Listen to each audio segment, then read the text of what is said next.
The Republican, first of all, was because in 1950 I won the Republican nomination. I did not win the Democratic nomination. In 1952, I won the Republican nomination, not the Democratic nomination. And I felt out of loyalty to the party and won. But even more importantly, in Massachusetts, it was the Republican Party that had desegregated the National Guard. It was the party, I believe, much more progressive than was the Democratic Party. It was a party later on that the Democrats were supporting McCarthyism, for example. I was against McCarthyism. And the Republican Massachusetts Party were against McCarthyism. It was sort of a moderate wing of the Republican Party, and I think Republicans in Massachusetts are more moderate than conservative.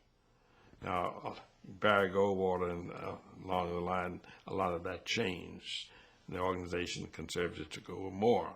But if I'm anything, I'm a moderate to liberal Republican. On social issues, I have to admit that I'm a liberal. There's no question in my mind about that.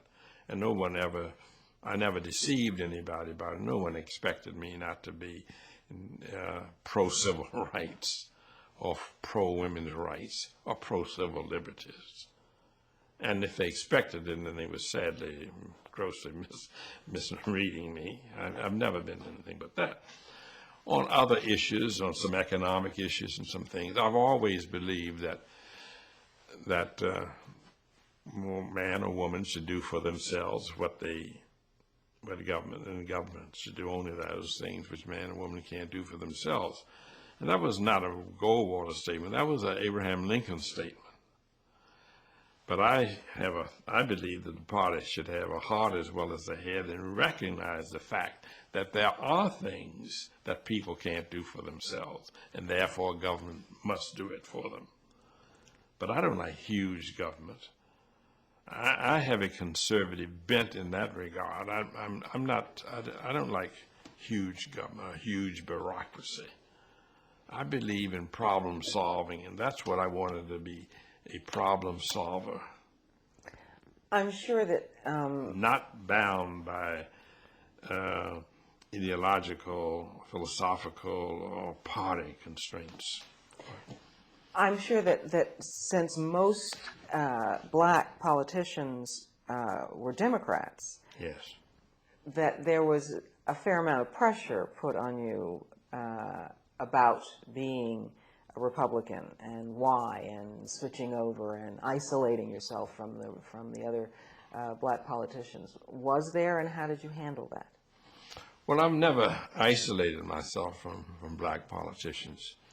I am a Republican. I was elected as a Republican.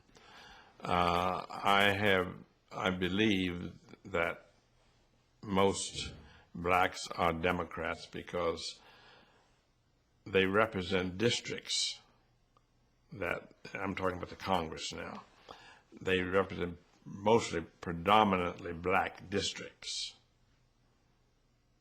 I mean, Adam Clayton Powell, the Abyssinian Church, the New York constituency, black constituency. And I could go on one right after another. When I went to Washington finally, as the only black in the Senate, and I guess the first one to ever been elected by popular vote, because the two senators who served from Mississippi in Reconstruction days were sent there by state legislature. It wasn't until the 13th Amendment was passed that senators were elected by popular vote. So the carpetbaggers put them in at that time, taking nothing away from. One of them did serve a term. The other one, I think, only served a matter of months in the Senate.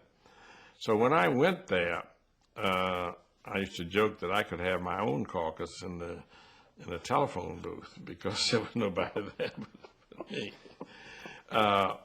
Most of the congressmen who were there at the time were Democrats and were constantly, of course, fighting the Republican administrations and whatnot. It was uncomfortable for them as well as it was for me.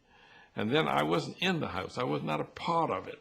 I was in another I was in the Congress, but not in the House. I was in the Senate. And there was no other reason than that for not being a member of the Black Caucus. I don't remember ever being officially invited to join the Black Caucus, number one. But I would have had to give some thought about it because it was a democratic organization, pure politics. Forget the race, the racial issue. You're talking pure politics now.